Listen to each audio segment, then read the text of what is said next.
In this video, we'll create a beginner HTML and CSS website for absolute beginners. So let's take a look at the website before we get started.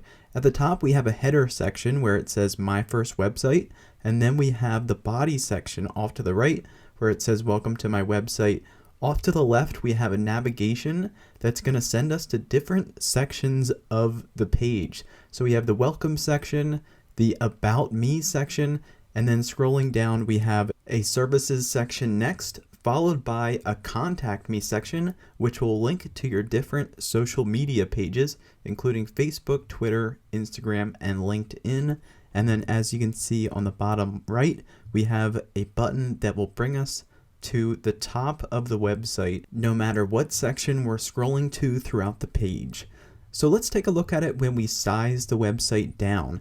So at 768 pixels, which is about the width of large cell phones at the landscape width, and tablets, it's going to transition into the responsive version of the website, as you can see right here, where we have the drop-down menu becoming full width, and then the sections underneath it will take up a single column with a little bit of space off to the sides, and we'll still have the button that will bring us to the top of the website, as well as the navigation still functioning the same, bringing us to different sections of the page. And then off to the right here, we have the actual width of how it's going to appear on an iPhone, for example. Okay, so that does it for looking at the website. And now to participate in the tutorial, what you'll want to do is pause the video in just a moment to download the starter files in the description of the video. So I'm going to go ahead and open that up right here, and you'll see that we have index.html and then an image folder. So I'm going to go ahead and open up index.html in my text editor. I'm going to be using a free program called Sublime Text, which you can get from sublimetext.com, and that works for Windows, Mac, and Linux. You can also use a simple text editor that's already included on your computer if you want. And then I'm also going to have index.html in Google Chrome as the web browser while we're building our simple HTML website. And then as you can see right here, we have the image folder that we'll reference a few times, and that includes all of the images for the website, which I said we'll reference while we're building the website to add the images to it. So once you open up index.html, you'll see that there's a little bit of information already included for us here to get the document started. So we have our document type, HTML, and then the actual HTML tag, which spans the whole document. And inside of that, we have the head section, which is where we tell the web browser all of the important information for how we want it to display, including the title of the website, which you'll see at the top of your web browser in the tab, for example. And then we have the style tag here, where we're going to add our CSS style internally rather than linking from a style.css file, for example, which you can learn about in another video. And then we have the body section of the website where we'll actually be adding our content with the HTML tags and information that will interact with the CSS we add inside of the style tag.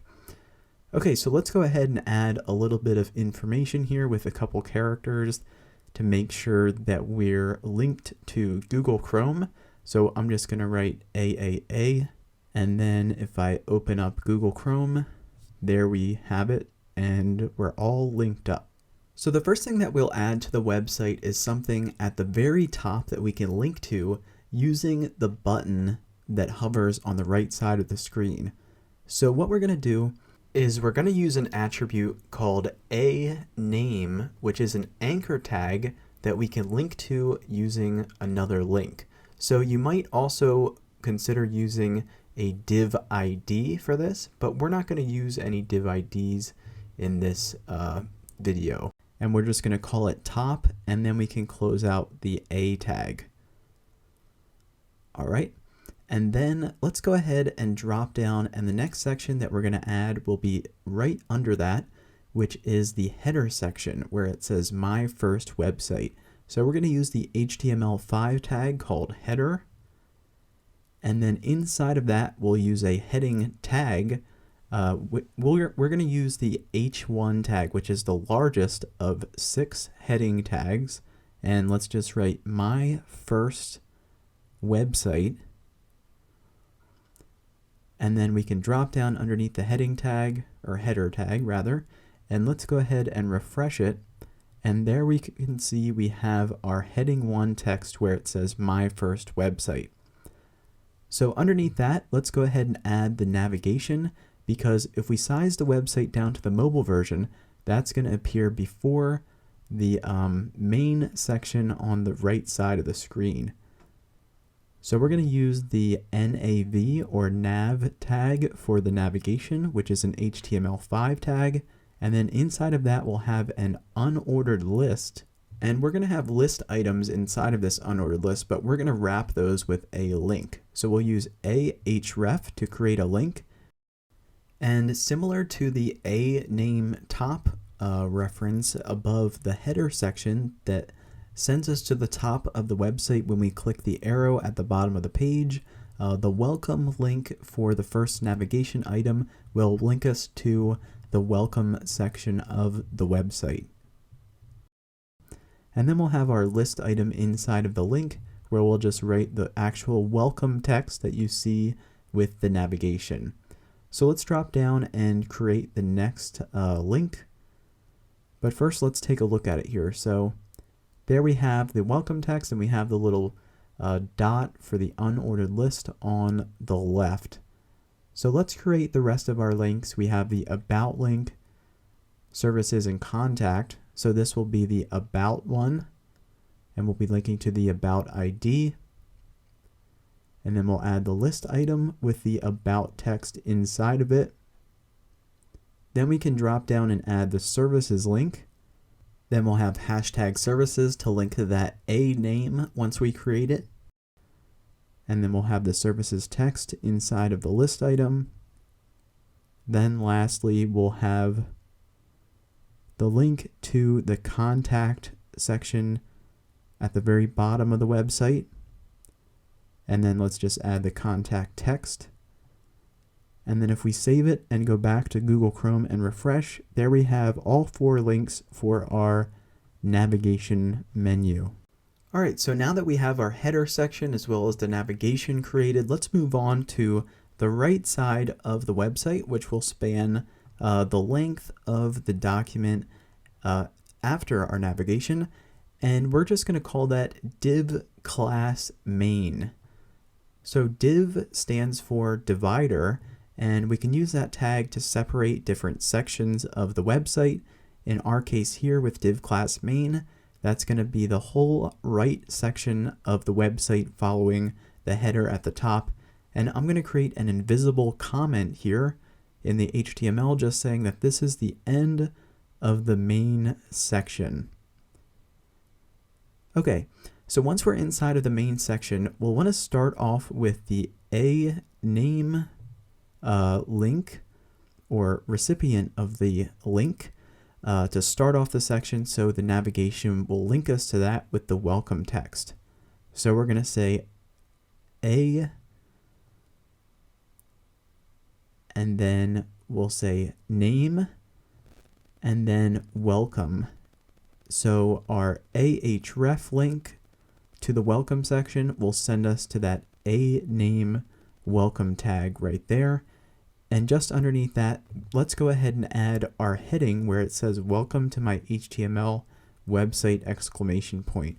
So we're going to use a heading 2 to write this, which is 1 step smaller than a heading 1. And to save some time, I'm going to be doing a little bit of copying and pasting. As you can see, you can just use dummy text if you want, or you can write in whatever you like. All right, so now that we have that added, let's go ahead and add the paragraph text that appears underneath it, where it starts with, in this tutorial, we'll learn ... And a paragraph text will just be the P tag. So we can open and close the P tag, and then I'm just going to paste in the paragraph content there, as I said. And underneath that, we'll have our first image where it says CSS plus HTML. So we're going to start that off with an image source tag here. And then to reference it, we'll need to use the img / to get into the image folder from the index.html document. And then we'll just write HTML CSS.png, which is the file extension or name of the image file. So let's go ahead and save it and refresh, and there we have our paragraph content and then the image underneath, which we'll style to fit the website later when we add the CSS. Okay, so let's go back to the finished version and drop down underneath the image to see what's next. So as you can see, we have some text here, and it's a little bit smaller than the other headings, so we're going to drop down from a heading 1 and heading 2 to the heading 4, and then I'm going to go ahead and paste in the text here just as I have with the headings above and the paragraph text. And then if we save and refresh here in Google Chrome, there we have the heading 4 content at the bottom of the page. Okay, and then underneath that we have a divider. So basically we're just going to create a blank div or divider, and we'll just call that div itself divider, and we'll use a class because we're going to reference it multiple times throughout the page rather than an ID, which we only reference once. And later in the CSS, we'll style that to create the line that separates the different sections. So let's move down to the About Me section. And to start it off, we'll want to do the a name tag to link us to the About Me section. So we'll say a name about. And then underneath that, we can create our heading. So once again, we'll use a heading 2, similar to what we used at the beginning of the main section where it said, "Welcome to my website." We'll use a heading 2 for the About Me text.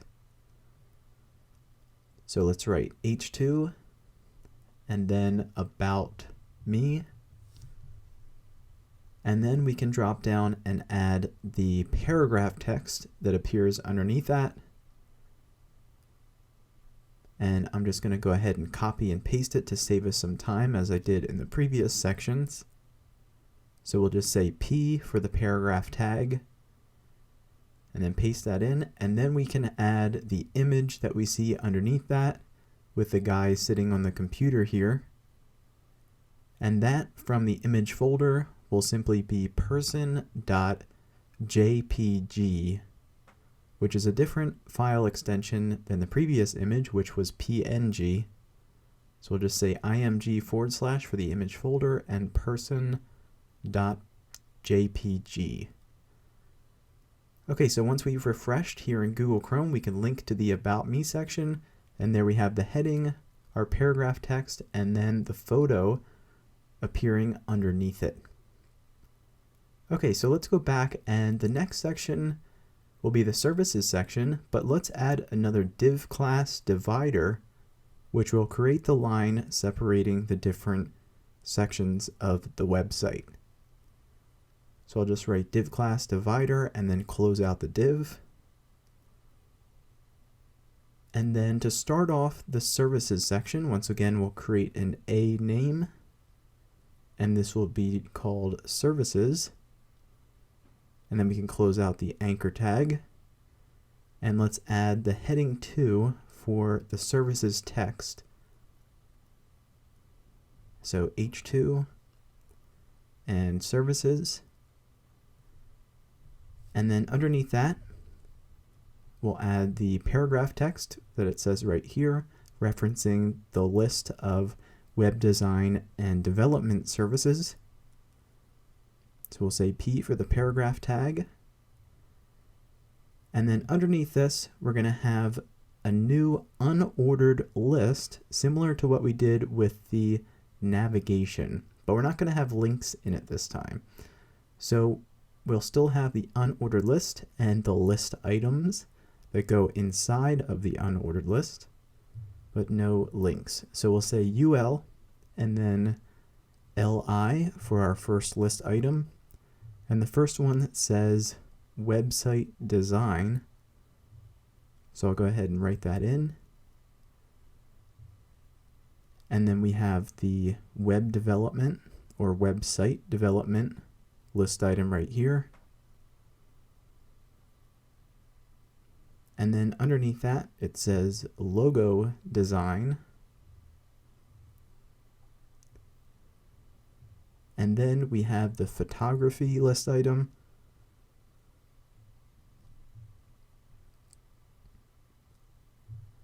And lastly, we have the photo editing list item and service provided here from the services section of the website.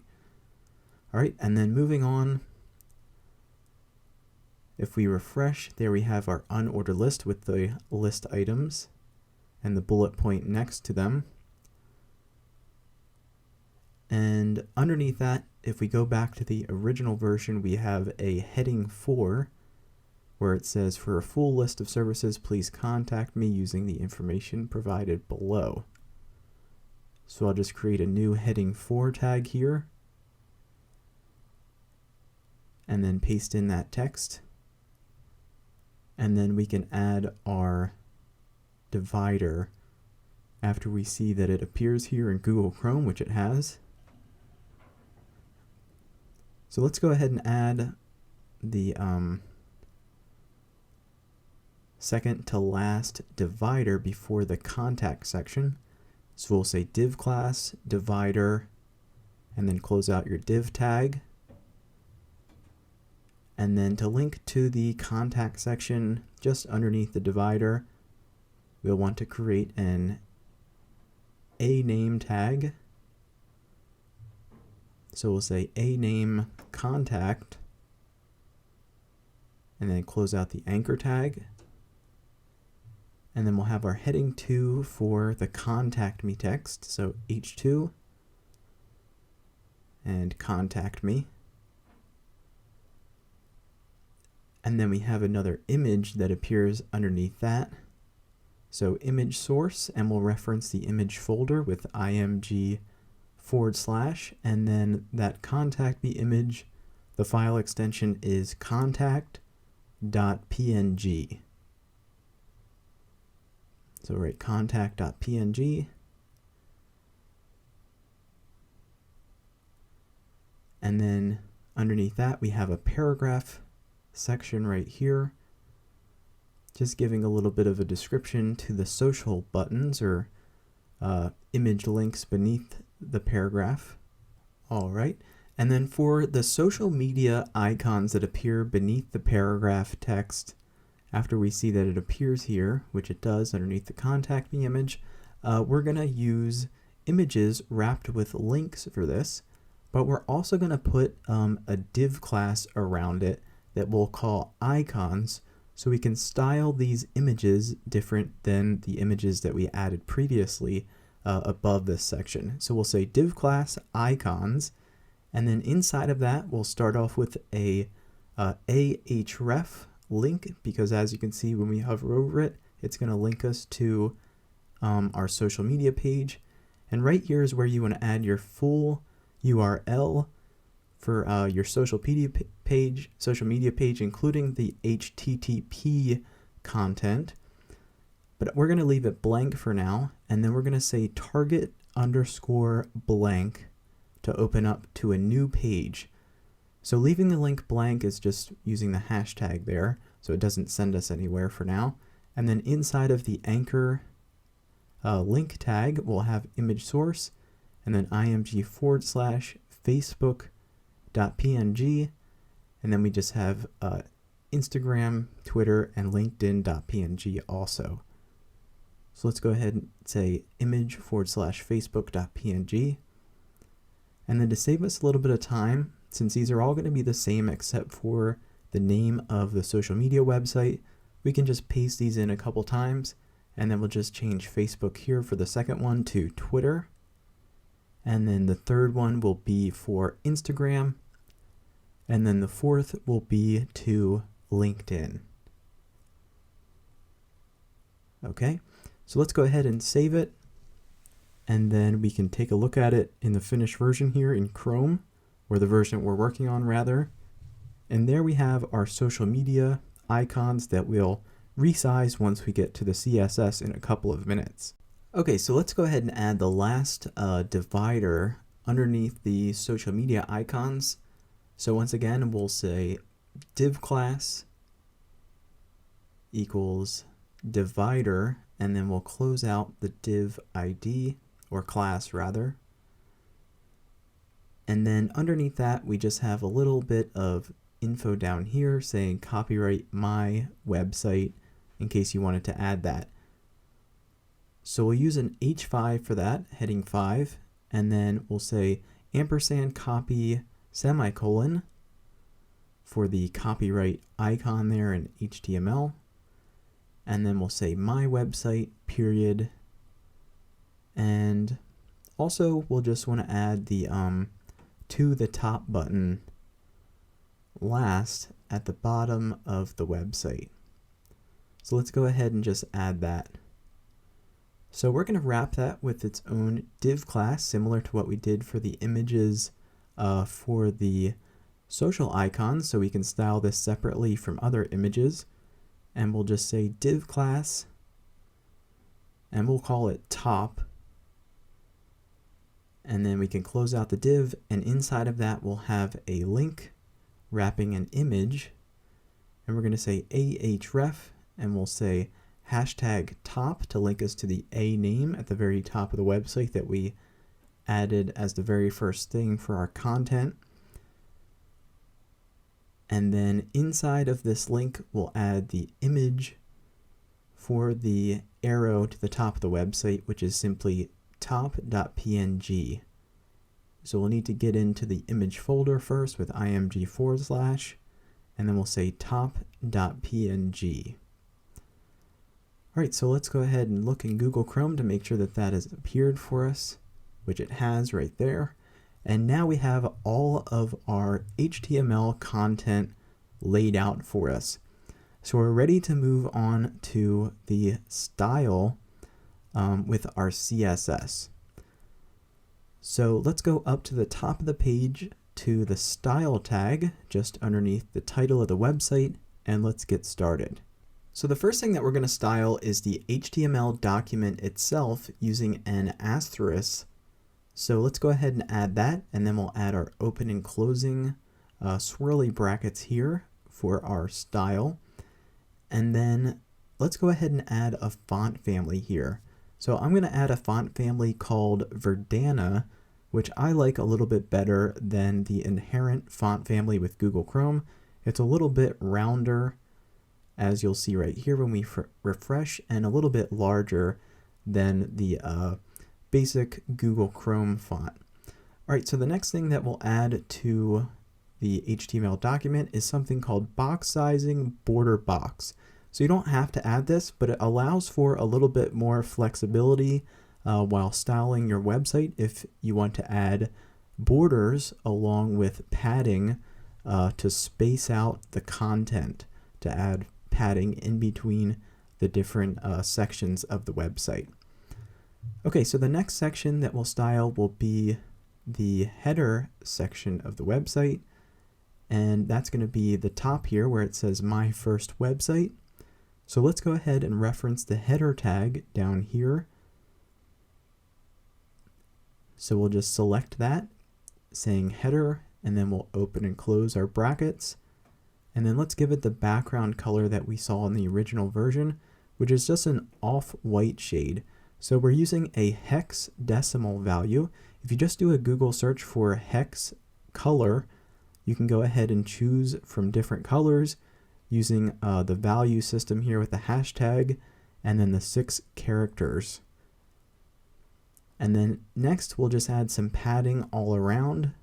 So we'll just say padding 15 pixels, and that's going to add some space around the edges of the header section. So as you can see right there, now it fills out more with the padding at 15 pixels all around. Okay, so now let's drop down to the navigation style. So we'll want to reference the navigation with the HTML5 nav tag that we added.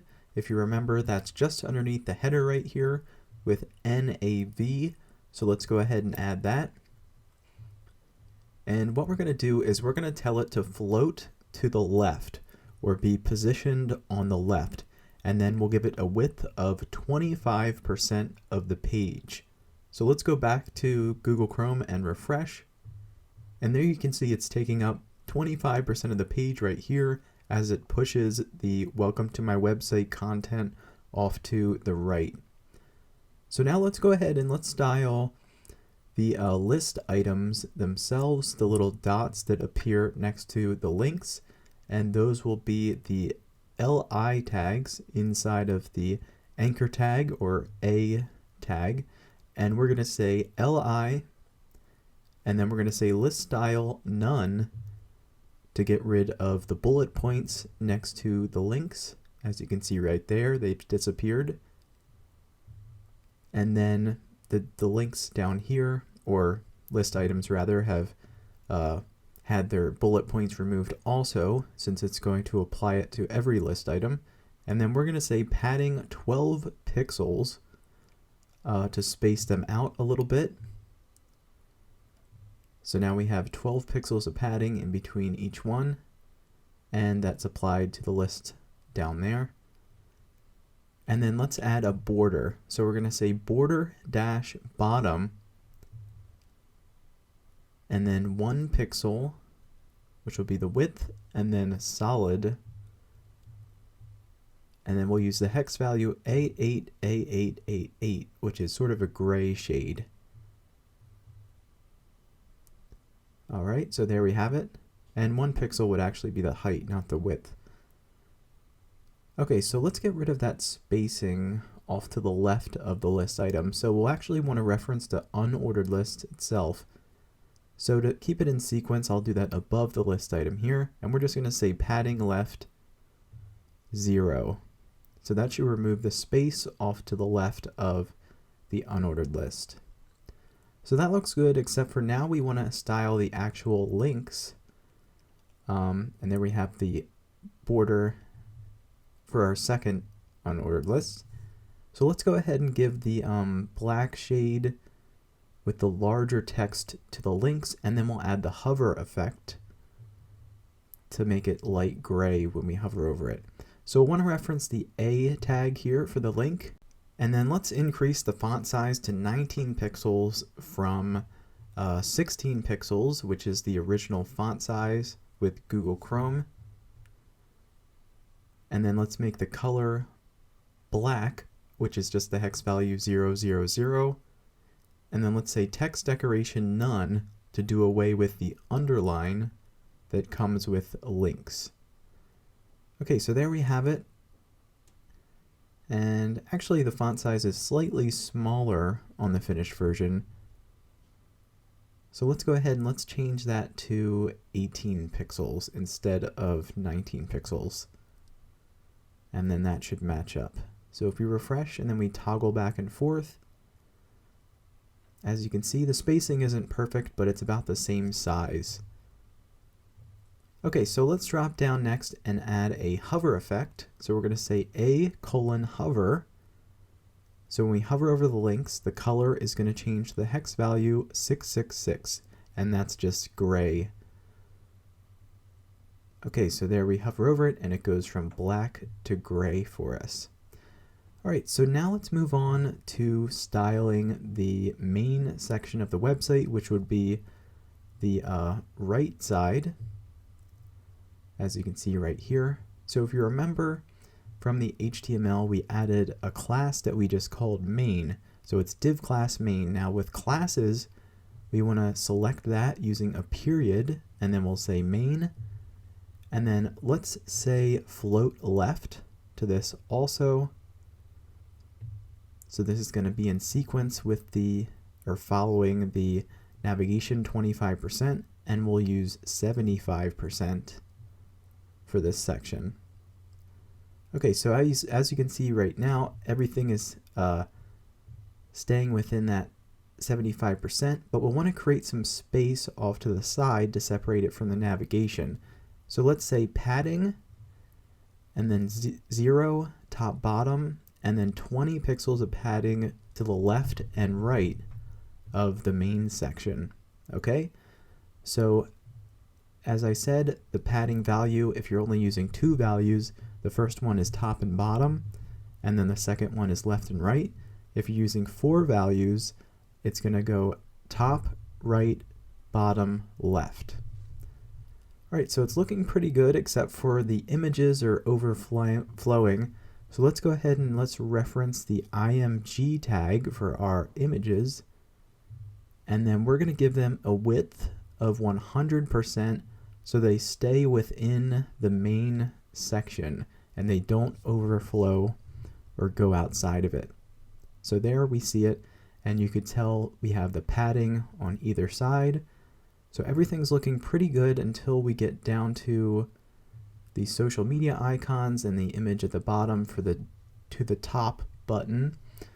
But before we do that, since we're moving down the website, let's go ahead and style the divider, that sort of line that appears in between the different sections to separate them.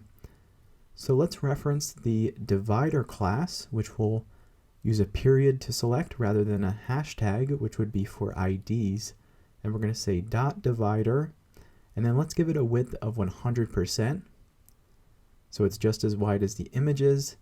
And then we're going to give it some margin on the top to separate it from the rest of the content. So let's say margin top 50 pixels.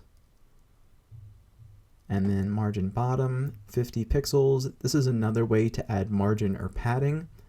We could also do margin 50 pixels and then 0. So it's 50 pixels top bottom and then 0 left right. And then let's say border, and we'll give it a height of 5 pixels. And then we'll say solid, and we'll use the same color that we gave to the header, which will be the hex value F1, F1, F1, and that's sort of just an off-white or really light gray shade. Okay, so there we have our divider appearing as we go down the website. And then the only things left to style here, before we get to the mobile width, will be the social icons followed by the top button. So to reference the icon images, we're going to use that class that we gave them, or wrapping them here, called icons, and then we'll reference the images inside of the icons class. So let's say period icons, and then img for the images, and let's give them a width of 100 pixels, and let's go ahead and refresh. And if we go back to the original version, we'll want to add some space in between them, and naturally those will size them down when we add padding. So let's go ahead and let's add padding 15 pixels top bottom and 20 pixels left right. And using padding instead of margin, as I said, it's going to make the images smaller. Alright, so that looks good and like the original. So now we have the top button to resize, and we'll also need to position it off to the side. So let's reference the div class top that we gave it, and in this case we don't need to change the width of it. It's only appearing so large because we set the images to 100% width earlier. So we're going to give this a position of fixed, so it stays off to so it stays in the same position, the same fixed position as we scroll up the website. So as you can see right now, it's just fixed off to the left side here. So what we'll need to do is let's reposition it to get it to the bottom right. So what we're going to do is we're going to say bottom 10 pixels. And with the fixed positioning, it's going to pull it all the way to the bottom and 10 pixels away from the very edge, as you can see right now. And then to get it off to the right, we'll just pull it over to the right by saying right. And let's give it 15 pixels away from the side of the browser window. All right, so now the last thing that we'll add is the finished original version. If we scroll through it, you can see through it a little bit as we scroll up and down the website. So we're going to give it some opacity to make it see-through. So we'll say opacity 0.5, so it's 50% transparent. Okay, so now it's a little bit dimmer. And when we click on it, it's fully functional and sends us to the top of the website. So that does it for all of our CSS covering the full width version of the website. Now, if we size it down, it's still going to remain at 2 columns here, while the finished version transitions into a single column website at the 768 pixel mark. So let's go ahead and change that. And we're going to use something called a media query. So we're going to say @media and then max-width 768 pixels. So basically we're saying anything underneath 768 pixels, we want to apply these styles right here and have them override the full width styles. So let's go ahead and change the navigation and the main class. So here we have our navigation set to 25% width, and we have the main section set to 75% width. So let's go ahead and change them both to 100% width. So we'll say nav, comma, and then the main class, so we can select both of them at once. And we'll say width 100%. And then if we go and refresh, there we have them displaying at 100% width. And then the other thing that will change is if we size the website down more and look at it on a cell phone, for example, the icons are going to drop to different lines. So let's go ahead and just size them down a little bit. So let's reference that, the icons with the class and the image. And then rather than a width of 100 pixels, let's drop it down to a width of 60 pixels. And then we'll reduce the padding as well to 10 pixels all around. So you can just say padding 10 pixels, or you can do top, bottom, and left, right. And there we have it. And with the padding reduced, the images are going to appear a little larger. All right, so now if we size the website back up at 768 pixels, it's going to transition back into the full width version. And that does it for the full beginner HTML and CSS website. I want to thank you for watching and participating. Please remember to like this video, subscribe, and share it. Then I'll see you in the next video. Thanks for watching.